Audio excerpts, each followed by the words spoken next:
Assalamualaikum warahmatullahi wabarakatuh. Perkenalkan, nama saya Arif Budiman dari kelompok 11. Pada kesempatan kali ini saya akan menjelaskan mengenai penetrasi kolonial barat pada dunia Islam.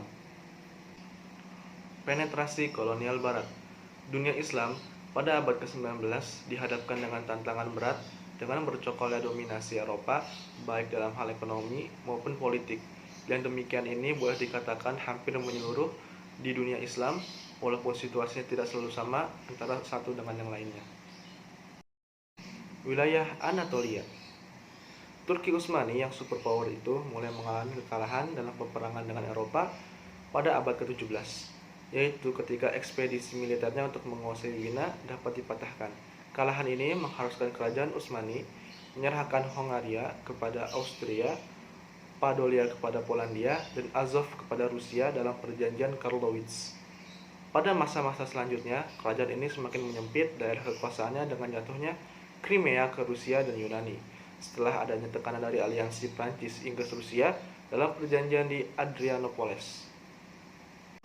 Selanjutnya, Mesir. Kekalahan Turki juga dialami oleh Mesir setelah penguasa negeri ini, Ali Bey, mengizinkan armada Inggris untuk melintasi Laut Merah pada tahun 1778. Kedatangan bangsa Inggris ini mengakibatkan Prancis merasa terancam karena dapat mengganggu para pedagangnya yang ada di wilayah Mesir dan merasa iri karena Inggris akan dapat memperlancar komunikasinya di India. Setelah kepergian Prancis, Mesir jatuh ke tangan Muhammad Ali dan kemudian diteruskan oleh keturunannya sampai Fuad II. Kendati pun demikian, Prancis masih mendapatkan keuntungan dari Mesir, terutama setelah dibukanya terusan Suez pada tahun 1869 di bawah kekuasaan Khalif Ismail. Dampak penetrasi Barat. Adanya intervensi Barat ke dunia Islam yang dimulai sebelum abad ke-19 tentunya mempunyai efek tersendiri, khususnya di bidang politik dan ekonomi. Hal ini dapat dilihat dengan adanya disintegrasi politik seperti yang terjadi dalam kekuasaan Utsmani, baik dalam melepaskan diri menjadi independen maupun karena jatuh ke dalam koloni atau menjadi protektorat Barat, seperti telah dipaparkan sebelumnya. Di samping politik, tampak pula di bidang ekonomi.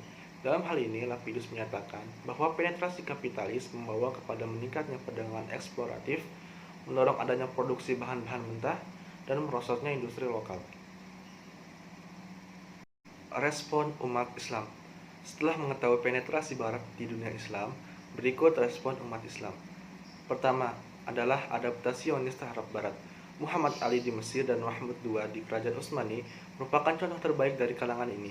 Mereka berupaya untuk membangun kekuatan militer yang modern dan struktur administrasi berdasarkan sumber yang diperoleh dari Barat.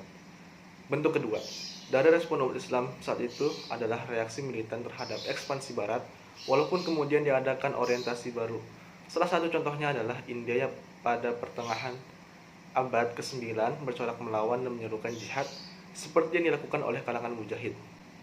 Selanjutnya, model yang lain dari solusi tokoh-tokoh Islam untuk menjawab tantangan Barat adalah mengambil bentuk tradisional dan tidak banyak mengadakan modernisasi, seperti di Saudi Arabia oleh Hussein bin Ali yang berupaya untuk menjadi penguasa yang otonom.